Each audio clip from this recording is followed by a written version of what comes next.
नमस्कार। यम चतुर्दशी से रूप चौदस, छोटी दीपावली भी कहते हैं। कार्तिक कृष्ण चतुर्दशी को अर्थात धनतेरस और दीपावली के मध्य जो चतुर्दशी का दिन होता है उसे यम चतुर्दशी कहते हैं। रूप चौदस भी कहा जाता है। रूप चौदस छोटी दीपावली। इस दिन घर के पिछवाड़े दक्षिण दिशा की ओर मुंह करके, कुछ लोग आगे भी रखते हैं, पिछवाड़े तो खत्म भी हो गए, माने दरवाजे पर एक दीपक जलाया जाता है। यह दीपक यमराज के लिए जलाया जाता है। यह दीपक भोजपुरी क्षेत्र में इस दिन ब्रह्म मुहूर्त में दरिद्र भगाए जाते हैं।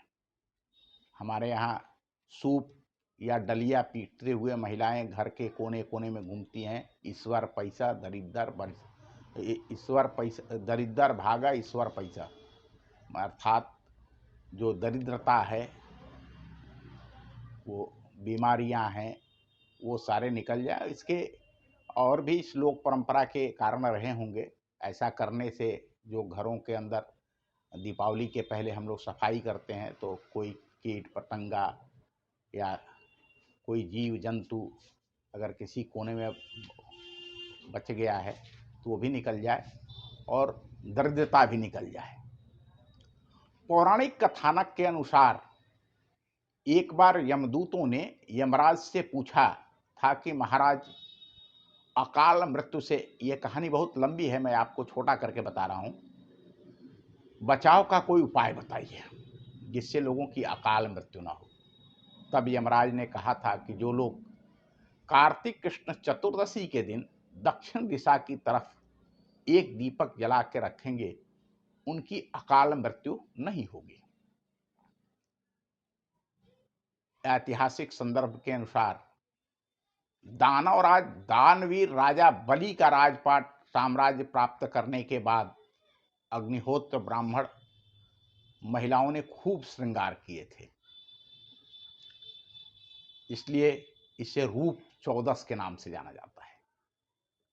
पुरातन परंपरा में गांव की बस्तियों को बसाने की एक वर्णाश्रम परंपरा थी।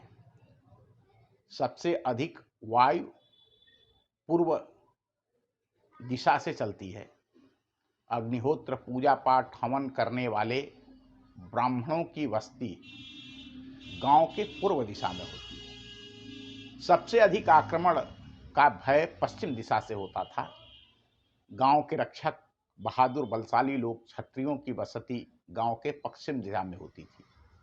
उत्तर दिशा को धन्य धान्य की दिशा माना गया है, इसलिए वैश्य वर्ण अर्थात कृषक पशुपालक व्यापार करने वाले लोगों की बस्ती गांव के उत्तर दिशा में होती थी और सबसे कम आय दक्षिण दिशा से आती है, इसलिए शूद्र सेवक चमड़े आदि का काम करने वाले समुदाय की बस्ती दक्षिण दिशा में होती थी। आज भी आप पुराने गांवों को देखेंगे तो वर्णाश्रम की व्यवस्था पर ज़्यादातर गांव बसे हुए हैं जो आपको देखने को मिल जाएंगे। ये यम चतुर्दशी, इसकी एक और कहानी है। इसी दिन महाभारत काल में भगवान श्री कृष्ण ने नरकासुर का वध किया था और ऐसा कहा जाता है कि 65,000 राज परिवारों की महिलाएं उस नरकासुर के कैद में थी।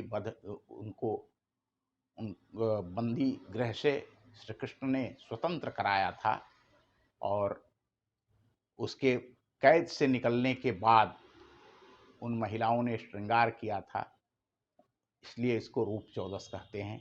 एक रूप चौदस की कहानी हमने आपको बताई कि